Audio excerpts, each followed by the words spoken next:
Hi viewers this is Sundar from Auto Sale. So actually பார்த்தீங்க அப்படின்னா ஒரு 2012 model Verna vehicle, beige colour vehicle actually ரீஸ்டோரேஷனுக்காக நம்மளோட Auto Sale approach பண்ணியிருந்தாரு sir. டெலிவரிலாம் பண்ணியாச்சு ஆக்சுவலி. ஸோ அதுக்கு முன்னாடி சார்ட்ட ஒரு ரிவ்யூ கேட்டிருந்தேன் சார், எப்படி இருக்கு பிஃபோர் இருந்ததுக்கும் இப்போ இருந்ததுக்கும் ஏதாவது வித்தியாசம் இருக்குங்களா, உங்களுக்கு பிடிச்சிருக்கா ஃபர்ஸ்ட் ஆஃப் ஆல் அப்படின்றத கேட்டிருந்தேன். ஸோ அவரோட ஹானஸ்ட் ரிவ்யூ நம்ம கிட்ட கொடுக்க போறாரு. ஸோ சார்கிட்டே கேட்டுடலாம் எப்படி இருக்கு அப்படின்றது. சார் ஆக்சுவலி அதான் எனக்கு என்னன்னா it's old vehicle, maybe sentimental வெஹிக்கிளா இருக்கலாம். ஸோ அதை ரீஸ்டோரேஷன் பண்ணணும் அப்படின்னு நம்மளோட ஆட்டோ சேல் அப்ரோச் பண்ணிருக்கீங்க. எப்படி உங்களுக்கு Auto Sale first of all தெரிய வந்தது சார்?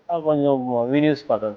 நம்மளோட நான் 2-3 இடத்துல கொஞ்சம் சர்ச் பண்ணேன். உங்களுக்கு பார்க்குறது பார்த்தப்போ எனக்கு கொஞ்சம் சாட்டிஸ்ஃபை தோணுச்சு. இது சரி வந்து அப்ரோச் பண்ணி ஃபர்ஸ்ட் பார்த்தப்போ அவர் சொல்கிறது கொஞ்சம் எனக்கு நம்பிக்கை கிடச்சிது. ரெண்டாவது என்னுடைய வே ஆஃப் ஸ்பீச்சு, அந்த ஸ்டைல்ஸ் அதெல்லாம் வந்து பிடிச்சிருந்தது. அப்புறம் அதோட எஸ்டிமேஷன்ஸ்லாம் கேட்கவும் கொஞ்சம் நெகோஷியபிளாக கிடைக்குமான்னு பார்த்து இல்லை, அவன் சாட்டிஸ்ஃபைட் தான்.